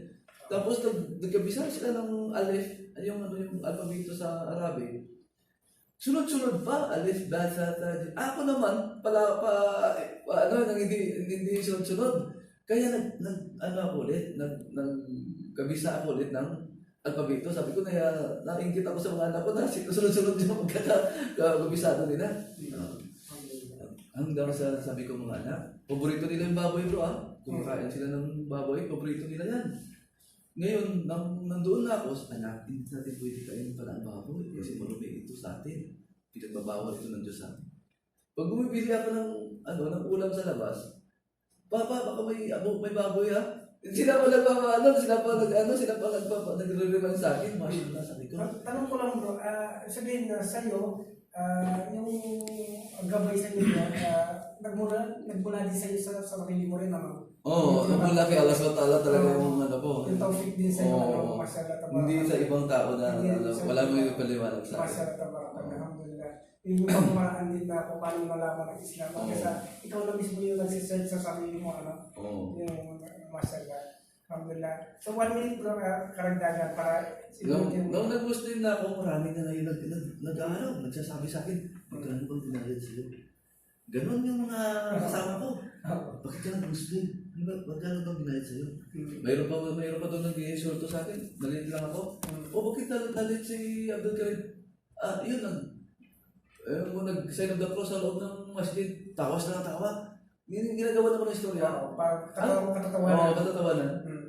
Pero yung tao na yun, Ustad, na nag-i-insulto sa akin, napamuslim ko yun. Kasi nag-stop work siya, naburing siya. Halika na rin. Pintuan mo about sa Islam. Sabi niya. Tapos, kikwentuhan ko siya. Sabi ko, ikwento ko muna sa iyo yung panampalataya mo kasi alam ko na hindi mo alam yung panampalataya mo, Christianity. Kasi ako galing ako sa simbahan, lumaki ako sa simbahan. Sabi ko, ito yung panampalataya mo, ito naman ang Islam. So ngayon, i-compare mo kung ano bang tama dyan. So sabi niya, sige, tawagan mo ko mamaya, pupunta ako ng Islamic Center, tinawagan ko siya. Pero hindi siya pumunta, Ustad. Isa, dalawa, natawag, wala siya pumunta. Pangatlo, sabi niya sa akin, sige na, mag-Muslim na ako, Abdul Karim. Sabi ko, pag tumawag ako mamaya, dati dito sa stop na ako sa kanya. Sabi ko, gano'n sa sarili ko, pumunta. Oo, pumunta. Nagsyahada. Oo, siya si Martoy, sa Ilocano. Tapos, nung dito na ako sa Arab Mall, bukang bibig ko, puro Muslim. Nagagalit na yung mga kasama ko. Puro ka na lang Islam ang binabanggit mo. Kasi sabi ko, natatakot ako para sa inyo. Nandiyan pa kayo sa labas. Sabi niya, tingnan mo mga poor Muslim, ba't hindi sila nagsasalita? Ano naman ang alam nila sa panampalataya ng Christianity? Wala silang alam, kaya akong nagsasabi sa inyo. Dahil galing ako dyan sa kinatayuan nyo. Sabi ko, kaya meron akong dindawa, Ustad, na 1 buwan. 1 taon. Para kung naniligaw, parang maging bakla na ako sa kayaron. Nagpunta na sa dito, Sharon. Parang bakla na sa kanya kasi gadget mo, araw-araw siya pinupuntahan, 1 taon yung binibalik-balikan, Ustad. Parang nililigaw mo. Oo, parang nililigaw ako sa kanya. Tapos, mayroon din ako na gindawahan na 1 oras lang. Si Isa yung pumunta dito, si Isa Alfred. Mahilig naman siya sa mga ikanto. May anting siya ng triangle. So, pinaniwala ko siya ang mga ikanto. Hanggang sa pagdating ng duho, nagsala kami dalawa. Sumama na siya. Alhamdulillah. Pero alhamdulillah siya, si Brother Abdul Karim, nakaranas pa siya ng mga insulto sa Pilipinas. Yung pagturing na, mag-rape ka sa Saudi, mga insulto na gano'n, di ba? Marami akong tapos nabanggit pa niya na patungkol doon sa, yung isa pang insulto na kakatawanan na natutulog ka sa... nagsasalabas ako sa loob ng masjid, kaya ako... Yun ay hindi tawag na pa-insulto ng mga hindi na kakaintindi. Yung pagdarasal niya, nagpupusan sa masjid. Di ba yun yung pa-insulto nila At isa pang pinagtataka ko, Ustad, dati hindi talaga ako mapasalita. Talaga tahimik ako. Kaya nang dumating ako sa Pilipinas, nung umuwi ako, sabi ng mga kapitbahay ko, 2 doon nakilala nila na bumalik, si Rolling Padilla ako. Pero nung dumating ako sa Pilipinas, dati umiinom ako, yung mga kasama ko, dahil nakatakiya ako, nakaganito ako, nakatutob ako, na lumalabas ng bahay, yung mga barkada ko sa inuman, pag nakakita sa akin, yung mga po na. Hindi na nag-iaya ako. Pag ano, sabi niya, dati yan, kung niyaya ko, nagwawala na, hindi na ako umiinom yan. Ngayon po gusto niya, natatakot na sila. Oh. Pero sinasabi ko sa nila, huwag kayong matakot sa akin. Mabait na ako ngayon, hindi ako katulad dati. Alhamdulillah. Yung pagbabago, yeah, so sa'yo na lang pasa si brother, ano? Kasi kanya dito na, Ito pa isa, ito. natigil kay brother. So, Ito pa isa. kasi lugi naman sila bro. Ikaw naman bro. Hindi makatalo mo pagka hindi natin sila binigyan ng oras. So bro, Ikaw bro. istorya ka bro. May oras mo naman. Pakilala ka muna pala. Arthur. Arthur. Yung sa Riyadh, way back, mga 5 years, trabaho, meron lang ako parang trabaho na sa amin. Pero bago yun, siguro mga 9 months bago ako nag-shahada na. Kasi galit ako dati. Sige, welcome. Pero dito, istorya na naman tayo. Tamang-tamang, makakaroon tayo ng istorya maritin sa amin ito. Sige bro. Galit ako sa mga Muslim na. Parang ka sa mga kaso. Sige po. Dahil na, sabi ko, yung nakikita kong ugali ng mas malatawag ko sa mga ano, sa mga nakikita kong nung hindi pa ako nagbabalik Islam. Kaya sabi ko, ba't ako magbabalik Islam? Kung ganyan lang din naman yung makikita ko sa Islam. Tapos, pinapaliwanag sa akin yung Saudi na yun, na huwag kong tignan yung aspeto ng Islam sa tao sa Muslim. Hindi pa ako naniniwala. Yung mga tumagagan yan. Try mo lang na magbalik Islam. Sabi mo. Sumuha mo lang. Kahit mag-shahada ka lang, huwag ka magsala, huwag ka mag-gano. Try mo lang. Tapos, unti-unti malalaman mo yan. Islamismo magtuturo sa'yo. Sabi ko, hindi pa rin ako naniniwala kasi ang napapanood ko sa TV dati, mga terorista. Terorista sa social media, na yung Islam, ang ituturo na pumatay ng mga tao, mga bomba, pupugo, yung kidnap. Kaya nakatatak sa akin. Sabi ko kasi wala naman nagtuturo sa amin. Laking Maynila ako, walang nag-aaral sa amin. Kahit sa school, ang pakilala sa amin sa school kay Prophet Muhammad, businessman lang sa Saudi, na mayaman. Eh, yung nagturo sa amin nung elementary ako, naaalala ko pa. Kaya nung nalaman ko na isa siya sa mga rasul, doon sabi ko, nagbasa-basa ako ng mga binibigay sa akin, kasi may mga bumibisita nun sa store namin na mga imam, may dalang mga lintay binibigay sa akin. Tapos, pag wala akong ginagawa, nagbabasa-basa ako, hanggang sa nabasa ko na yung story ng prophethood ng Prophet Muhammad. Tapos, yun na, pagkatapos na siguro mga ilang buwan pa ulit, niyaya na naman ako ng umaga yun eh. Kasi lagi kami magkalimutan. Sabi tatry mo na. Tapos nun, nagpadala siya si Sheikh Harun nun sa sa Riyadh. Dinala niya. Sabi ako tabato. Nagpaliwanag din sa akin. Pero nung una, hindi pa ako, dahil nag-shahada na ako, hindi pa ako nagpa-practice, hindi ako marunong magsala. Tapos nahihiya akong pumasok sa masjid kasi hindi ko alam yung proper na gesture. Tapos sabi mo gano'n, tinatanong ako kung nagsasala na ako. Sabi ko, hindi pa ako marunong. Sabi mo na, may isa na naman ako nakasama sa Saudi. Pero hindi ko kasama sa trabaho. Pinupuntahan lang ako kasi nakita niya ako na nag-shahada ako dun sa masjid. Pinag-shahada uli ako dun sa lalo ng masjid. Ang daming tao. Ang daming yumakap sa akin. So, ganda pala yung pakiramdam. Sa buong plaza na yun, lahat doon, pinatawag na ako na gusto pa nga naman lang sa Arabic o sabi ko gano'n. Magsala ka ng magsala, mag-practice mo niya, huwag kang mahihiya. Nung mga time na yun, ginagawa ko, inaagahan ko yung pagsasala kasi para nandun ako sa likod na likod, titignan ko lang sila kung paano. Kasi ako magkamali, nahihiya ako, hindi pa ako marunong magsala. I-observe mo muna sila. I-observe ko muna kung paano yung gagawin para hindi ako magpapati sa pagbuhod o hindi pa ako marunong kasi wala kang nagtuturo sa akin. Wala nang nagpala. Kasi yung boss ko ngayon, yung kapatid ko, hindi na masigasig na nagtuturo sa akin. Sa buhod ko, ano ito, kasi bago pumasok, paano yung gesto. Minsan ngayon, magkasama na hindi rin. Kaya na-practice ko na na-practice. Tsaka, hindi ko tinitignan ngayon yung Islam doon sa mga Muslim. Tinitignan ko yung Islam doon sa mga natutunan ko. Sa tingin ko, magkakaroon ng magandang impact sa akin. Tama. Sa sarili ko. Kaya, yun yung sinishare ko ngayon sa mga kasama ko na, alhamdulillah, may isa ako na Alhamdulillah. pabalik is. Inshallah, yung mga, kung hanggang kailan yung maabuti ng pag-stay ko sa Saudi Arabia, inshallah, makahanap ako ng mga ibang dahil hindi pa nagbabalik sa Masyaallah. Alhamdulillah, maganda yung bro. Masyaallah. Kumbaga, isinasabuhay niya yung mga tutunan niya. Tapos, so, yung ginawa niya nito, yung gusto mo karagdagan sa nabanggit mo pa.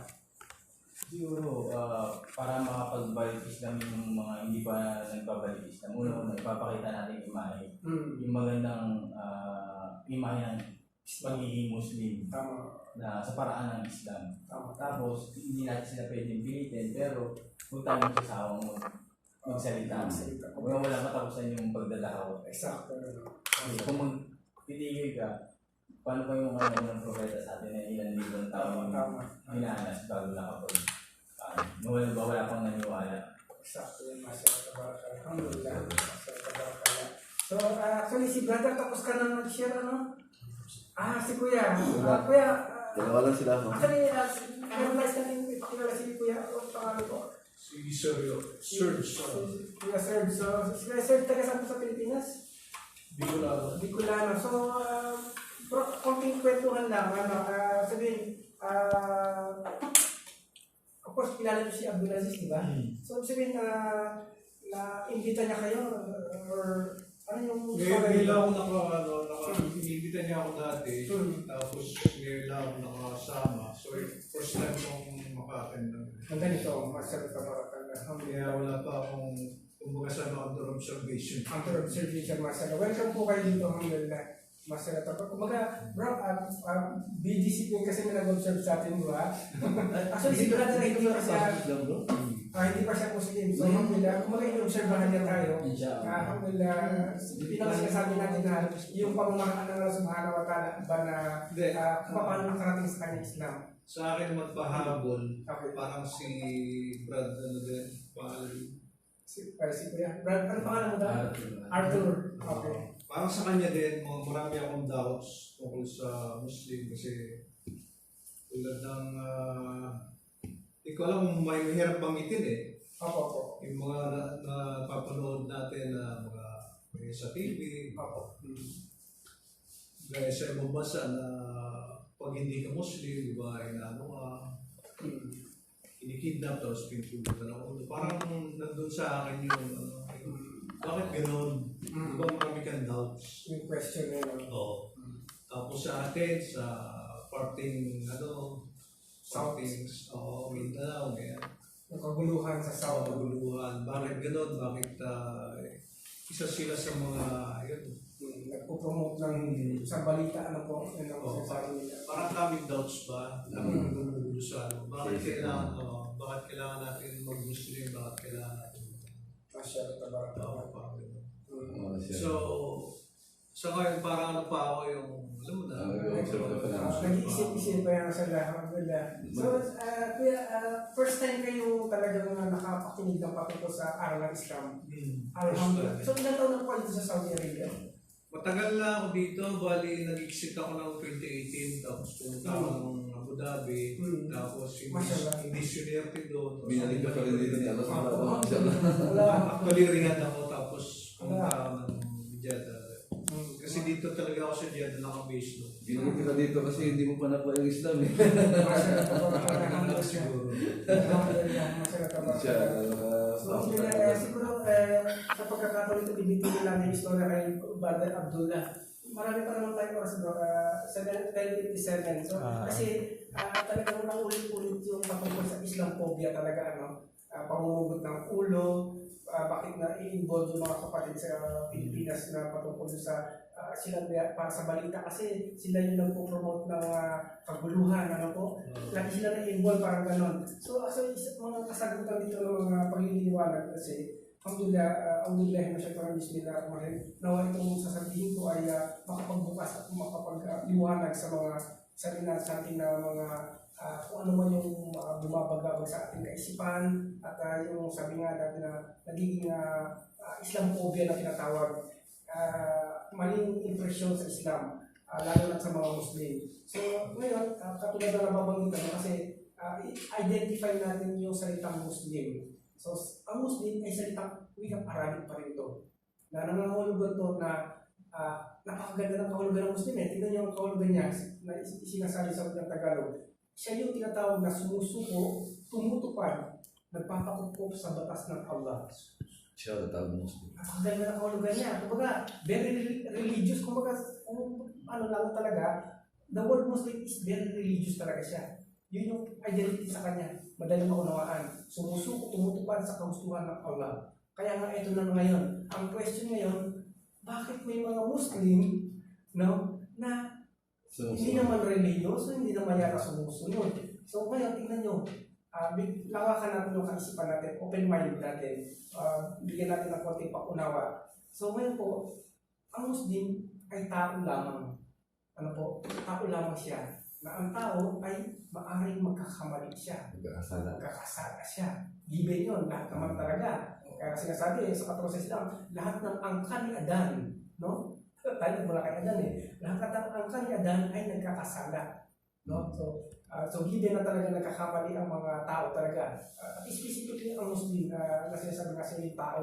Ngayon, sinasabi katulad na pabanggit ni brother na huwag natin ibase sa pag-uugali ng isang Muslim. Na maaari kasi ang factor dito, maaari yung taong yun, yung hindi siya nakapag-aral. Nagkulang siya ng kaalaman patungkol sa salita ng Diyos. Kaya nga, nag-reflect sa kanyang naging attitude niya yung tinatawag na maling kaugalian. Ano po? So, yun yung sinasabi natin na pagpapaliwanag kung paano natin i-deal ngayon yung mga kapatid natin Muslim. Tayo mismo. Kasi talagang makikita natin, kahit sa labas lang, makikita natin sa traffic, Muslim niya, pero barumbado sa kasero. So, ngayon, ito na yung kailangan umira sa ating kaisipan na maaari yung katuruan sa Islam mismo, no? Katuruan. Sabihin ng Islam na katuruan na mula sa Diyos ay hindi nakakarating sa kanya. Hindi niya napag-aaralan. Kaya hindi niya na-apply ito. Kulang sa kaalaman. Nagkukulang siya ng kaalaman. So, dito, siya mismo ang may pananagutan doon. Siya mismo ang pananagutan dito. Yung tao mismo yun. Kaya hindi natin siya dinidepensahan kasi tunay ang kanyang ginagawa ay may katapat na kaparusahan. No? Kaya tayo, sabi ko sa kanina, talagang tayo nagiging maingat tayo kasi nga nalalaman natin na yung katuruan sa Islam kapag ginawang mabuti, may reward. Kaya gawa tayong maraming kabutihan. Ngayon, yung kasamaan naman, talagang individually, bawat isa, yung kasalanan ni brother, hindi pwedeng ako ni brother to. No? Hindi tayo sa Christianity lang yun. Kasi ako hindi Jesus Christ ang lahat ng kasalanan So, lugi naman siya, di ba? Lugi siya. Innocent yung si Jesus Christ, tapos may nang-rape, siya nagsasagot sa So, di ba? So, sa Islam kasi, kung ano yung kasalanan ng bawat isa, siya yung mananagot mismo. So, ganun sa Islam po. Oo. Pero ito talaga yun. Ito talaga yun. So, yun yung tinatawag na pagliliwanag natin ngayon. Ngayon, Islamophobia. Marami ito, napakarami ito. So, ipalampasan natin yung first Adan to. Asyad ang lain na. Palista ko lang muna yung mga mag-aaral. Asyad ang lain na. Mag-iinit na ko lang kukuha yung mga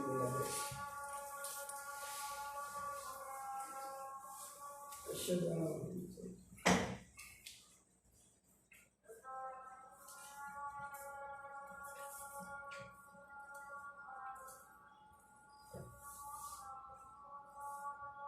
la ilaha illallah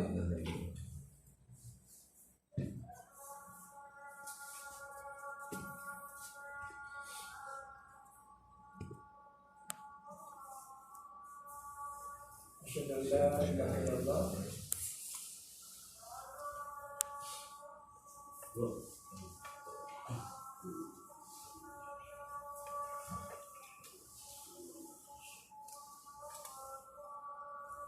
asyhadu anna Muhammadar Rasulullah.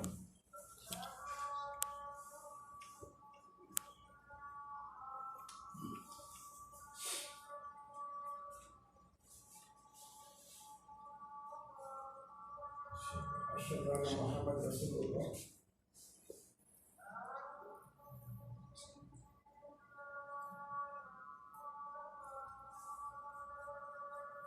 La hawla wala quwwata illa billah.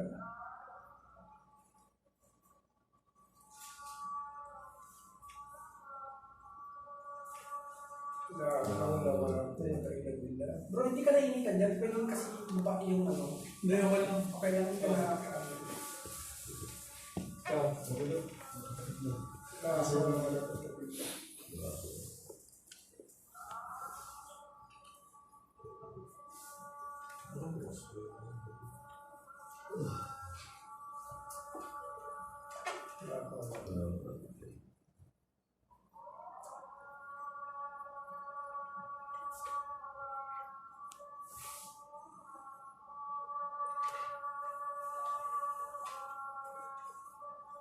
La hawla wala quwwata illa billah.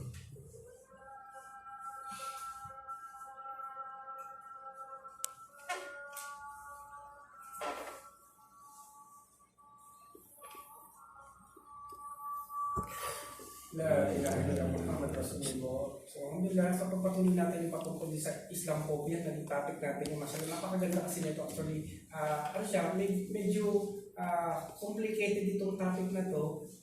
Medyo, sabi nga natin, medyo maselan. Pero, in practical talaga, in reality talaga, kailangan natin siyang pag-usapan. Baga sa Islam kasi, transparent eh. Pag mali, pag tama. Kung baga sa ano, di ba, ang transparent nakikita, no? Tatagusan. So, ganun ang Islam. Walang itinatago. So, alhamdulillah. So, patungkol sa tinatawag ng mga Islamophobia, mga naging maling kaalaman patungkol sa mga Muslim at sa Islam. So, ngayon kanina, i-identify natin yung Muslim sa yung tao na supposed to be dapat sa religious, ano? Ngayon, na dapat siya ay may kaalaman sa Islam. Dahil ang kaalaman sa Islam, ito yung pinasabi nga na, ang Islam kasi perfect siya eh, dahil salita siya ng Diyos. So, doon talaga kailangan ang isang Muslim ay obligado sa kanya. Actually, ang pagiging Muslim, obligado sa atin ang kumuha ng kaalaman. Obligasyon. The word obligasyon, ibig sabihin, katulad sa pamilya, no? May asawa ka, may magulang ka, papadala mo sa Pilipinas. Pag hindi mo ginaya yung obligasyon, problema yan, di ba? Maaaring mag-demanda pa kayo yan, o magsampa pa ng ano. So, sabihin, obligasyon sa pamilya mo, obligasyon sa Diyos. Baga, talagang mas dito dapat natin bigyan ng kasampatan na na karapatan yun, no? So, kaya ang pagiging Muslim natin, obligasyon natin na kumuha ng kaalaman sa Islam. Obligasyon obligado tayo doon. Sabi nga, sa hadith pa, ang pagkulang kaalaman mula sa duyan hanggang sa hukay, sabihin lifetime ang ating pag-aaral talaga. Walang scholar, ang magiging mga scholar na patuloy sila nag-aaral, nagsasaliksik sila. Kasi nga, ang Allah, ang salita ng Allah subhanahu wa ta'ala, napakalawak ito. Sabi nga, ang kaalaman sa Islam, ang salita ng Allah subhanahu wa ta'ala, yung karagatan man daw, isang karagatan, no? Gamitin tinta sa panulat, no? Ipansulat sa salita ng Diyos. Mauubos na isang karagatan, hindi pa naubos yung tinatawag na dapat isulat. Kumuha pa ng isang karagatan na panibago, mauubos na rin yan, hindi pa masusulat ng kabuuan yung salita ng Allah. Ganun siya kalawak. Ganun siya tinatawag na unlimited, napakamahiwaga niya. So, alhamdulillah. So, kaya naman, patungkol sa Islamophobia, balikan natin, ito na, mayroong nagsasabi, ito na, patungkol sa mga namumugot ng ulo. Ano ba yung issue dito? Kasi, actually, ang issue dito, mayroong batas ng Allah subhanahu wa ta'ala, in Sharia law talaga, tinatawag, no? Yung pabumugot ng ulo, no? Tunay, yan ay Sharia law. Batas ng Diyos na makatarungan. Sinasabi sa katuruan kasi sa mismo sa Quran, sinasabi, kapag buhay ang katapat, buhay ang kabayaran. Sa mga hindi makatarungan, tinatawag na gumawa ng pagkitil. No? So, dito, isipin natin, bakit yung mga namumugot, buhay yung kinuha nila, hindi sabihin, papatayin ba sila? Hindi po, kasi may inatas ang Allah sa kanila na authority. Tinatawag na lawful manner, makatarungan, no? So sila yung inatasan na mag-execute lamang. Sino pa ba mag-execute kung sino pa? Kasi noong unang panahon, ito yung in reality talaga eh. Ano ang batas noon? Sabi nga, stone to death. At ang pupulot ng mga bato is noon sambayanan. May babaang marumi. Nagpo-prostitute siya. Bawat mga kalalakihan, inaakay niya na makipag sa kanya. So, para hindi siya pamarisan, ayon sa Banal na Quran, para hindi siya pamarisan, magdulot ng sakit at iba pa, mga pest at iba pa, magdudulot kasi yun eh. No? Ang batas noon, pupulot ng bato. Obligado ka na batuhin siya. Obligado ka. Batas ng Diyos yun. So, sa noong unang panahon yun. So, hindi yun ay tinatawag na, yun ay sinasabi na makatarungan yun. Makatarungan yun. Ibig sabihin, talagang mayroong mag-execute ng tinatawag na paano siya mapipigilan. So, sa panahon natin na yun, yung pagiging makatarungan na Sharia law na kung sino yung sinasabi na, halimbawa, tignan nyo, example na lang, no? Yung kadarala, may isang pamilya, mga anak niya babae, ito na, yung asawa, of course, yung asawa niya kasama, no? Nirape nung isang tao, no? Nirape. Bukod pa doon, anak mo, babae, asawa mo, bukod sa nirape, pinatay pa.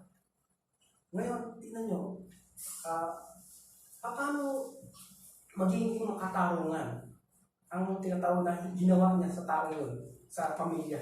So, yung batas doon ay makatarungan na talaga na hatulan siya ng kamatayan. Kasi pamamarisan pa siya ng iba at gagawa pa siya ng ganun ulit. Kaya kailangan talaga mahadlangan yun sa batas ng Panginoon Diyos, makatarungan lamang. No? Kaya si Duterte talaga, hindi man Sharia law yung batas sa Pilipinas, in-impose niya yun eh. In-impose niya yun talagang, alam niya eh. Pero kung yun, sabihin talagang batas kasi ng Panginoon Diyos yun. Pagka ganun na yung tao, na yung criminal, umabot sa ganung criminality, ano? Para hindi na siya pamaris sa mga iba pa. No? So yun yung sinasabi natin na kaya naman nagkakaroon na tinatawag na pamumugot ng ulo, hindi na makatarungan ng pamamaraan. No? Then, ito na yung nagkakaroon ng kamalian. No? Sa mga kapatiran natin sa Pilipinas, sa Islam, ito yung naging kamalian na although Muslim sila, hindi lahat ay may authority. Dito may authority lang yung tinatawag tagapugot ng ulo sa balad niya. Kasama namin ng Verdugo. Yung si Verdugo doon sa balad, kasama namin dati yun eh. Taba-taba niya. Siya yung taga Bugot. siya yung inatasan lamang dito. Sabihin, hindi bawat Muslim ay authorized. So tandaan yun. Meron lamang tinatawag na specific na siya yung may authority na gumawa ng gano'n. Hindi na makatarungan ng pamamaraan. So, yun yung sinasabi natin na ito yung pagliliwanag. Ibig sabihin talaga, ito na, nang dahil sa maling kaalaman, kakulangan ng kaalaman, no? Nagkakamali ang mga kapatiran, no? Na sila mismo ang gumagawa nito, no? Sa Pilipinas at sa iba pang mga bansa. So, ito yung pagliliwanag natin ngayon. Kaya, yun ay talagang may sila, ay may pananagutan din. May pananagutan sila. Pananagutan nila sa pamilya at sa anak. So kasi hindi sila authorized. So yun yung sinasabi natin na para maliwanagan natin itong tinatawag na patungkol sa Islam po ito. No? Yung patungkol sa Islam, napakaganda niya.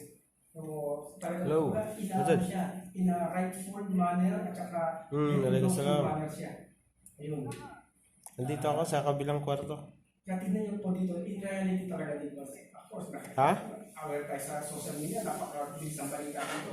Wala lang. Nakikinig lang ako kila Ustad Walid. May mga sa mga Sila ang gumawa ng kasalanan, inuuna pa sila sa nakapilya sa Saan ka? Walang anak ng hari. Walang kamag-akawag. sige.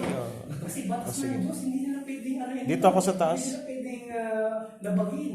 No? Sabihin sa Pilipinas, kung umiira sa atin yung palakasan system. Ustad Walid. Kapag anak ni Presidente, kapag anak ni Senador, pa-HD lang ang Pilipinas, ligtas. Sige. Hindi po. Inuulakas nila. Okay. So kasi batas ng Panginoon Diyos, ganun kaganda, super ganda ang batas ng Allah Subhanahu wa Ta'ala. No? Kaya yun yung sinasabi natin na pag nalalaman natin yung kaalaman patungkol dito, ito yung maaaring makapagliwanag sa ating kaisipan ngayon. Alhamdulillah. Andiyan din sa Biblia ang Ustad eh. Mm-hmm. Yung pagpugot ng ulo. Andiyan din sa Biblia, di ba? Sabi ni Jesus Christ na tanggalin yung mata mo kung Kung ito'y kakasala. pagdudulot ng pagkakasala sa'yo. Nangyayari na ba dito yung nakubutan mo tapos bandang huli na patunayan na wala pala kasalanan innocent? Actually po, hindi po pwedeng mangyari yung ganun kasi unang-una, ang Sharia law, talagang ang investigasyon dito mahabang panahon. Mahabang panahon. Mahabang panahon. Kung gaano kaganda ang Sharia law, tingnan nyo, no? Katulad ng ibinigay natin case kanina, no?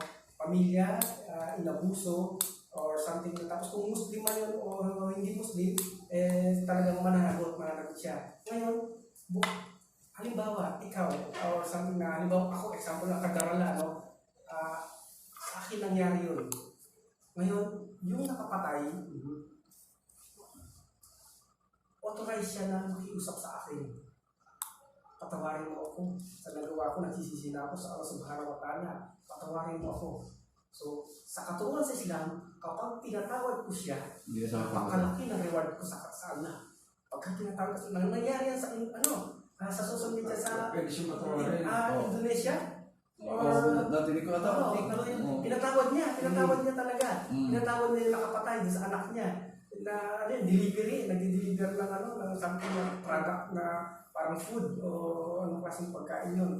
Humingi ng tawad sa kanya. Humingi ng tawad sa tatay. Pinatawad ng tatay. Ngayon dito, bilang makatarungan, kung papayagan kung siya patawarin, kailangan niyang tinatawag na magbigay na tinatawag na blood money.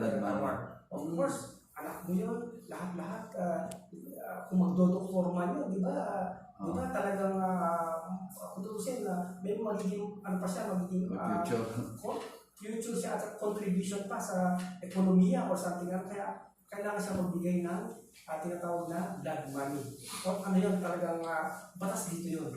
No? Kaya natin yun sa, di ba, naganap sa Makkah, yung Green Cross, di ba? Isang namatay. Anong bayad sa kanila? Isang milyong real.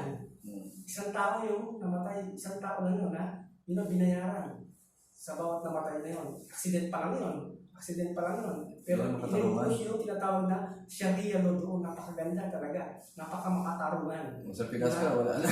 Sa pamilya doon, bukod sa dinaya ka na lang, babayaran na lang kita, mamaya patayin ka pa naman di ba? So dito hindi pwede mangyari. So ganun kaganda dito. Ganun kaganda ang batas ng Allah Subhanahu wa Ta'ala. No? So kaya kung talagang pag-aaralan lang, i-apply lang, talagang yun yung isipin nyo na lang, kung ganun talaga yung batas dito, bakit napakaraming Pilipino pupunta dito? No? Bakit hindi yata natatawag sa pumunta kung ganun lang ginagawa yung pamumugot ng ulo dito? Kasi nga napakamakatawa na nun. At minsan nga, diba napabalita pa, no? Yung hari, di ba?